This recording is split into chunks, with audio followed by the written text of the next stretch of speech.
Meus irmãos, graça, paz e esperança da parte do nosso Senhor Jesus Cristo. Quero convidá-los para que abram a palavra de Deus no Evangelho de João, capítulo 8, versículo 12. João, capítulo 8, versículo 12.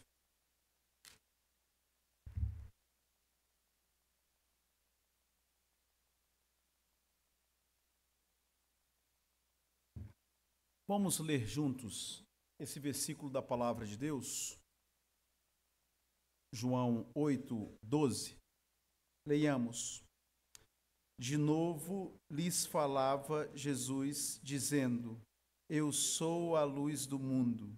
Quem me segue não andará nas trevas, pelo contrário, terá a luz da vida. Vamos repetir? Agora para valer? Leiamos. De novo lhes falava Jesus, dizendo: Eu sou a luz do mundo. Quem me segue não andará nas trevas, pelo contrário, terá a luz da vida. Oremos novamente.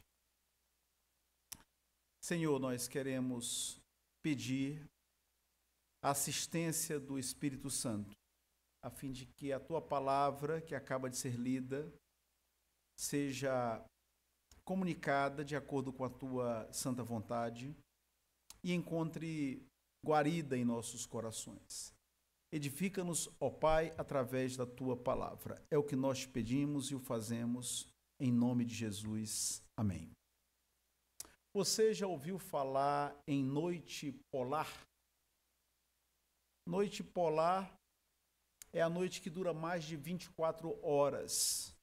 Esse fenômeno acontece nas regiões acima do Círculo Polar Ártico e abaixo do Círculo Polar Antártico. Isto é, nos pontos mais ao norte e ao sul do planeta. Em certas regiões dos Estados Unidos, Canadá, Dinamarca, Islândia, Suécia, Finlândia e Rússia, as pessoas ficam dias ou semanas sem ver a luz do sol.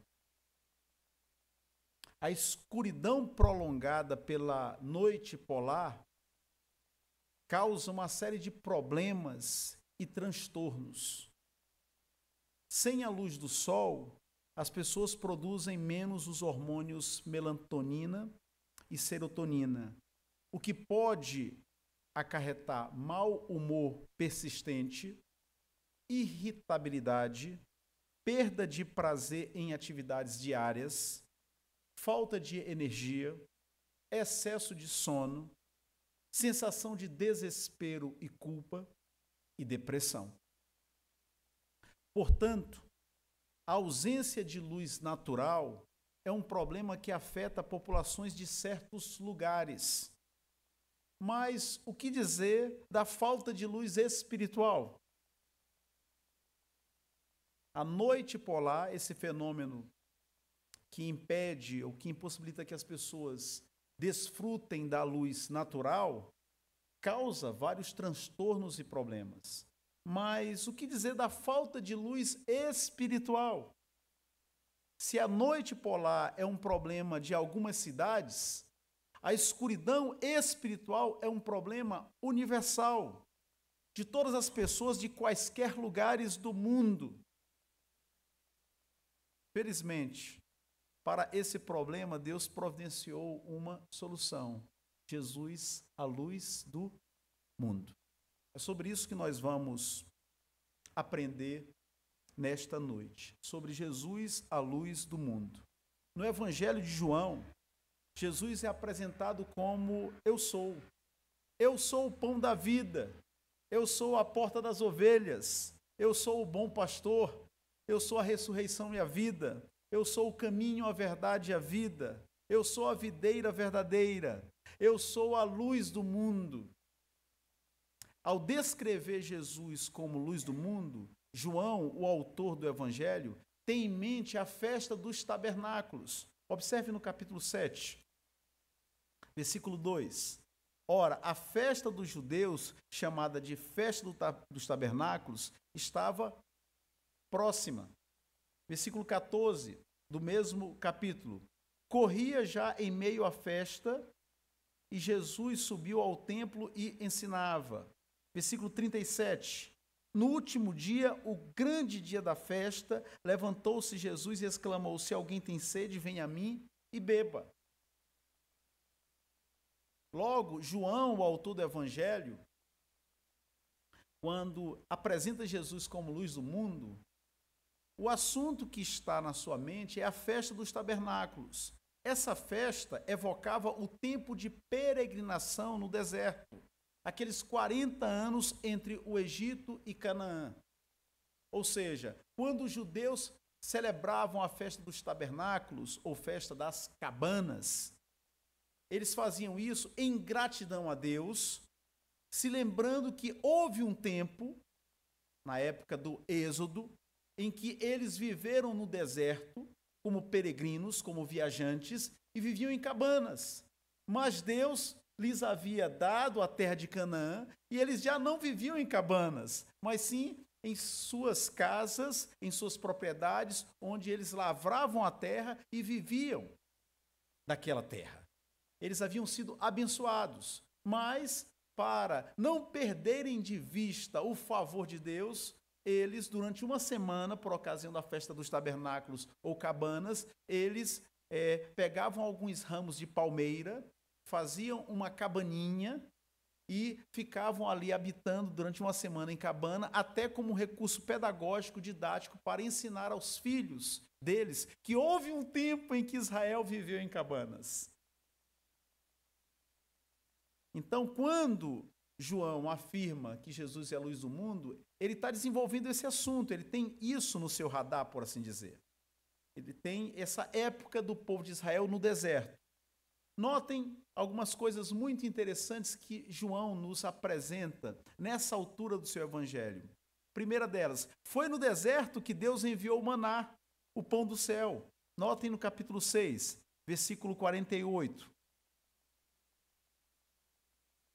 Eu sou o pão da vida, diz Jesus. Vossos pais comeram maná no deserto e morreram. Este é o pão que desce do céu, para que todo o que dele comer não pereça.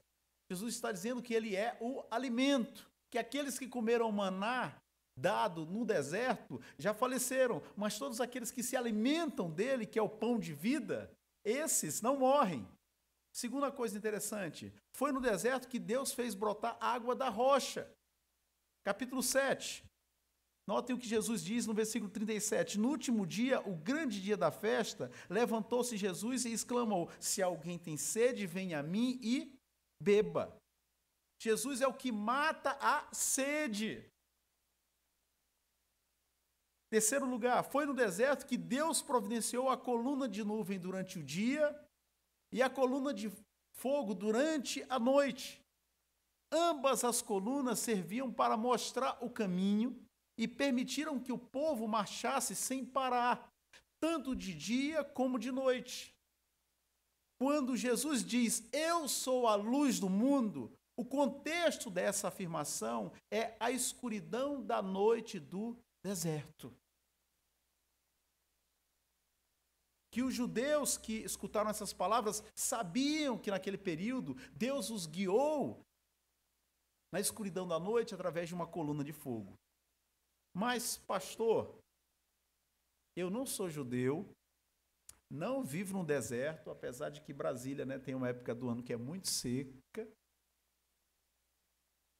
Não vivo no deserto, nem nas regiões que sofrem com o problema da noite polar. E a minha casa é bastante iluminada, não tenho problema de escuridão. Sim, meu irmão, minha irmã, eu sei. Mas Jesus não está falando de nacionalidade, efeitos da noite polar ou de qualquer tipo de escuridão. Jesus está nos alertando, quando afirma que é a luz do mundo, sobre a necessidade que todos os seres humanos têm de reconhecê-lo e senti-lo como a luz do mundo. É sobre isso que Jesus está se referindo. Ao afirmar, eu sou a luz do mundo, Jesus está dizendo, todos os seres humanos necessitam ser iluminados por essa luz que vem do céu. Porque sem essa luz, vocês continuarão em trevas. Portanto, Jesus é a luz do mundo. Em primeiro lugar, é a luz do mundo porque ele dissipa nossas trevas. Dissipar é o mesmo que desfazer. Jesus desfaz as nossas trevas. Todos nós nascemos desorientados, sem direção. Você conhece alguém que nasceu já sabendo falar corretamente? Sabendo se vestir? Sabendo cuidar de sua própria higiene? Todos nós necessitamos de cuidado para que nos desenvolvamos. Os pais sabem muito bem disso. O desafio da educação é transformar seres humanos em gente. Nasce aquela belezura, aquela criança amada, querida, mas pecadora, rebelde, que às vezes dá tapinha no irmão ou na irmã, que às vezes puxa o cabelo, morde o dedo, que às vezes enfrenta o pai e a mãe, que é capaz de dizer, como minha Helena, que disse há algumas semanas, quando ela perguntou a mim, papai, eu posso levar hoje o brinquedo para a escola? Eu falei, não, filha, hoje não pode. O único dia que você pode levar o brinquedo para a escola é o dia de sexta-feira. Ah, papai, mas eu quero levar a filha. Existem regras. É regra da escola. E ela disse, no meu coração não tem regras. Sem saber, ela fez uma declaração teológica. Aquela declaração dela significava, eu sou pecadora e eu quero estabelecer as minhas regras. E para mim não há regras. Só reconhece que Jesus é a luz do mundo aqueles que admitem que estão em trevas, espiritualmente perdidos, separados de Deus. Escutem o que Davi declarou ao Senhor. Tu és a minha lâmpada, ó Senhor. O Senhor ilumina minhas trevas. Tu és a minha lâmpada, ó Senhor. O Senhor ilumina minhas trevas. Todos nós temos trevas dentro de nós. O profeta Daniel também declarou, Deus revela o profundo e o escondido, conhece o que está em trevas e com ele mora a luz. É diante de Deus que nossas trevas, nossos pecados, a sujeira do nosso coração vem à tona. Você tem alguma dúvida disso? Quando nós olhamos para o nosso interior, encontramos maldade, inveja, desejo de vingança, carnalidade, sensualidade, vontade de ser reconhecido e notado pelos demais, sujeira, podridão, pecado. De onde procedem as guerras, os conflitos e os curtos-circuitos que se dão entre nós, seres humanos? Procedem do comboio de cordas, como diz o poeta, do coração, porque o coração é pecaminoso. Davi afirmou, eu nasci na iniquidade e em pecado me concebeu minha mãe. Não apenas ele, todos nós. Nesse sentido, todo mundo é farinha do mesmo saco. Se você e eu não fôssemos pecadores, Jesus não teria sido enviado para morrer em nosso lugar. O fato de que Jesus veio ao mundo é uma poderosa declaração ou atestado de que o mundo precisa de luz, de salvação, de um mediador, de uma ponte entre nós e Deus.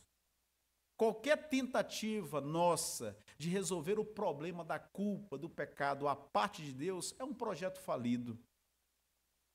Eu respeito muito os bons psicólogos, porque através dos psicólogos, dos bons psicólogos, muita gente é assistida e ajudada. Mas um problema muito crônico da psicologia é que ela quer resolver o problema do ser humano a parte de Deus. Ela exclui Deus da equação. Inclusive, a orientação que os psicólogos recebem, não se metem em assuntos religiosos.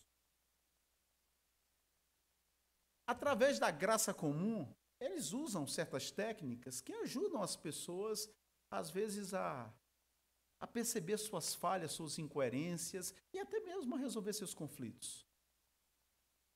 Mas a psicologia, assim como qualquer ciência ou conhecimento humano, mesmo a teologia, não pode resolver os problemas do ser humano. Inclusive a teologia, pastor, sim, quem resolve é Jesus. Ou seja, a teologia, a boa teologia, quando conduz as pessoas a Cristo, amém. Assim como qualquer ramo do conhecimento. Agora, se qualquer tentativa humana não contemplar a Cristo, nós vamos colocar band-aid e não vamos tratar o problema na sua gravidade, na sua real dimensão. É por isso, irmãos, que devemos focar nossa atenção em Cristo. O salmista afirma: o Senhor é a minha luz e a minha salvação. O Senhor é o meu forte refúgio. Jesus é a luz que dissipa nossas trevas. Em segundo lugar, Jesus é a luz que aquece nosso coração. Na época bíblica, a luz era providenciada pelo fogo. Uma tocha, uma fogueira, uma coluna de fogo. Se os episódios bíblicos tivessem acontecido no Nordeste de alguns anos, era na base da lamparina. Conhecem o termo que eu usei? Lamparina? Na época em que a Escritura foi escrita ou redigida, luz era obtida através do fogo. Ou seja, a luz, além de iluminar, também aquecia as pessoas. Um calorzinho às vezes é bom, hein, gente? É ou não é? Essa semana eu fui buscar meus filhos no colégio e enquanto não dava hora eu fui para o sol, porque bateu um vento frio. E aí eu fui para o sol e aquele sol era muito agradável. Os adultos, a maioria de nós, já fez a experiência de aproximar a mão ao fogo. Se tiver criança aqui, adolescente, jovem, não faça isso, jamais. Por favor. Mas talvez alguns aqui já tenham feito essa experiência de aproximar a mão à chama. A gente sente um calor, não é verdade? A luz, ela também aquece. Eu sei que hoje existem lâmpadas que refletem ou emitem luz fria. Mas esse não é o caso da época bíblica. Na época bíblica, a luz era obtida através do fogo. E o melhor exemplo de como a luz pode aquecer é o sol. O sol, que costuma ser chamado de astro-rei, devido à sua grandeza e força, fornece o calor necessário para que as vegetações possam germinar e crescer, o que proporciona oxigênio e fonte de alimentos para seres humanos e animais. É a luz do sol que também regula nosso relógio biológico, que ativa a vitamina D, necessária para a nossa saúde, além de tantas outras funções que tornam possível a vida das pessoas, animais, plantas e micro-organismos. Sua importância é tão imensa e essencial que, ao longo da história, o sol foi adorado como Deus em muitas culturas. Existem povos que até hoje acreditam que o sol é uma divindade, devido à sua grandeza, ao seu esplendor, à sua suntuosidade. Nós sabemos que o sol não é uma divindade. Ele é obra do Senhor. Ele faz parte da criação de Deus. E ele ilustra como a luz, por vezes, aquece. Cristo é a luz que aquece nosso coração. Ou seja, o único capaz de romper nossa frieza espiritual e dar-nos vida. O pecado, que é o desvio da lei de Deus, que é a ofensa à santidade do Senhor, o pecado nos afasta de Deus, esfria nossa alma. O pecado é capaz de petrificar nosso coração. O próprio Jesus nos alerta e diz que, por se multiplicar a iniquidade, o amor se esfriará de quase todos. Só Jesus pode transformar nosso coração de pedra em coração de carne. Só Jesus pode amolecer essas pessoas que estão aqui. É só por graça, irmãos. Um episódio bíblico que ilustra isso se deu no caminho para Emaús. 2 homens, 2 discípulos conversavam. Jesus se aproximou deles, mas eles não se deram conta que era o Senhor. Momentos depois, quando souberam que tinham estado com Cristo, eles disseram um ao outro: porventura, não nos ardia o coração quando ele, pelo caminho, nos falava, quando nos expunha as Escrituras? Eles reconheceram que enquanto ouviam Jesus falar as Escrituras, o coração deles se incendiava, o coração deles ardia. Cristo é o sol da justiça, irmãos. Quantas vezes você e eu estivemos desanimados, abatidos, alquebrados, e fomos reanimados ao escutar a bendita palavra de Deus. Quantas vezes a gente chegou na igreja se arrastando, e aí a palavra de Deus é lida, é pregada, e Deus, através dela, reacende o fogo em nossos corações, a chama é fortalecida e nós somos edificados. Cristo é a palavra. Cristo é a palavra anunciada no Antigo Testamento. Cristo é a palavra encarnada no Novo Testamento. Cristo é a palavra proclamada hoje, quando a Bíblia é lida e explicada. Em Cristo nós somos revigorados. A Bíblia diz que a fé vem pelo ouvir, e ouvir o quê? A palavra de Deus. Este livro afastará você do pecado, ou o pecado afastará você desse livro. Irmãos, como diz o salmista, a lei do Senhor é perfeita e restaura a alma. Cristo aquece nosso coração. Ele é capaz de nos reanimar, de nos fortalecer, de fazer com que o cansado seja reanimado, fortalecido e levantado. Em terceiro lugar, Jesus é a luz que aponta o caminho, que mostra a direção. Além de dissipar as trevas e aquecer o nosso interior, a luz mostra o caminho. Até hoje existem embarcações que precisam de um farol em alto mar para se situarem. Essa imagem é muito bonita. Na noite, já avançada, no oceano, a embarcação, ela se orienta pelo farol. Às vezes o farol está em terra firme para sinalizar que o continente está perto dos navegantes. Nossos carros não podem andar com segurança sem que seus faróis estejam funcionando bem. Nas estradas pelo mundo afora, os faróis dos carros evitam acidentes e permitem que as pessoas cheguem sãs e salvas ao destino de sua viagem. As crianças normalmente gostam de lanterna, esse objeto que ilumina o ambiente. A coluna de fogo no deserto servia para mostrar o caminho, para que o povo não perdesse a direção. Irmãos, Cristo não somente é a luz que aponta o caminho, mas também é o caminho. Ele mesmo disse: eu sou o caminho, a verdade e a vida. Eu sou a porta. Ele é o nosso guia, assim como a Escritura é lâmpada para os nossos pés e a palavra de Deus é luz para os nossos caminhos. Essa declaração de Jesus, de que eu sou a luz do mundo, na narrativa de João, ela acontece depois daquele episódio em que uma mulher foi flagrada em adultério.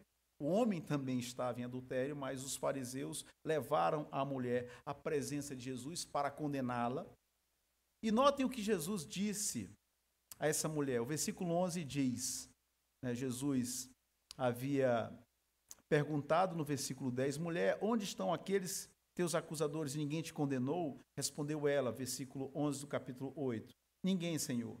Então lhe disse Jesus, nem eu tampouco te condeno, vai e não peques mais. A Nicodemos, Jesus disse, é necessário nascer de novo. E nós poderíamos mencionar outros personagens famosos no Evangelho de João que tiveram um encontro transformador com Jesus Cristo. A mim, um dia, ele disse, não é o futebol que vai satisfazer teu coração. Você não será repórter de campo ou jornalista esportivo. Você será pastor.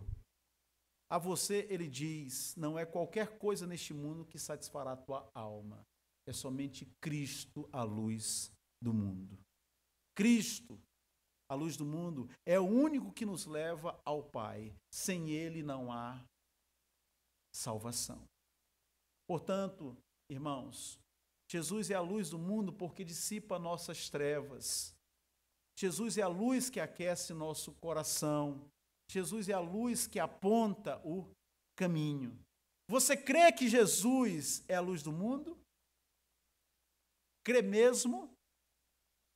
Em 1859, o acrobata Charles Blondin realizou um feito notável. Ele foi o primeiro a atravessar as cataratas do Niágara, equilibrando-se sobre um cabo de aço. Até hoje as pessoas visitam essas cataratas e ficam impressionadas com a beleza e com a altura. Charles Blondin, em 1859, foi o primeiro acrobata a atravessar sobre um cabo de aço. Numa ocasião, após andar sobre o abismo e ser aplaudido, Blondin perguntou à plateia, acreditam que eu possa fazer a travessia de volta levando uma pessoa nas costas? Todos gritaram, sim, queremos ver. Mas ninguém se dispôs a fazer o trajeto com ele. Então o menino corajoso se voluntariou. A multidão acreditou, mas apenas o menino creu no que o acrobata disse. Muitos hoje acreditam nas histórias que a Bíblia conta de Jesus. Mentalmente reconhecem que ele é a luz, mas quantos realmente confiam e se entregam a ele? Entregue-se a Jesus, a luz do mundo, para que através dele você cumpra o que ele mesmo estabelece para nós. Pois ele diz, vós sois a luz do mundo. Quem encontra em Jesus a luz, a verdadeira luz, pode refletir essa luz no mundo. Jesus espera que encontremos nele a luz que só ele pode dar, para que nós sejamos a luz do mundo, assim como também o sal da terra.